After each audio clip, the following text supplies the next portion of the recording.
Assalamu alaikum dostlar. Sizlerмен бірге болған Даникер. Мана мен видео салдым. Оның аты English. Ағылшынша тілдерді үйрену. Сол видеомды қараңыздар.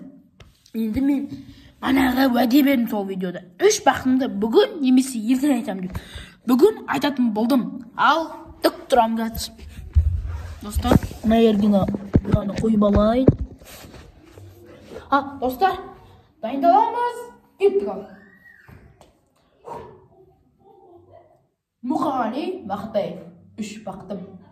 Ең бірінші бақытым халқым менің. Оған берем ойымның алтын менің.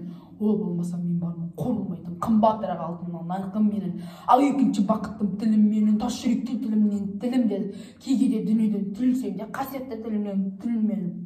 Бақытым бар үшінші отан деген. Құлай деген кім десе отан дерем. 30 сөнген жалғанда жан барсың ба? Ойланбай-ақ келдағы отал менен.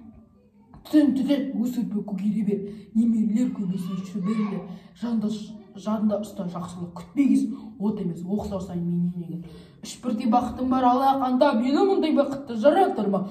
3 күн нұрын төккен аспаннан. Атырау Алтайарқа алады оған. Осылай өлеңдерімді мен айттым. Достар, міне мен әдем айттым ше достар. Осы видеоны жүктеймін достар.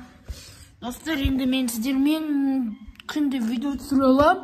Бірақ достар, ең көп видеолардың бәрі де ойын көп болып кетті да достар. Ойынның орнына заброшкаға бару немесе мен бірге 24 сағат залда өткізу немесе мен бірге күрес үйрету сіздерге. Давай ма достар? Қайшы түсірген әкөсе приколдар андай немесе андай аянышты кино, влог, мини-фильм түсірейін бе? Қайсын таңдайсыздар? Айтыңыздар, комментарийлерге жазып кетіңіздер. Ал қош, сау!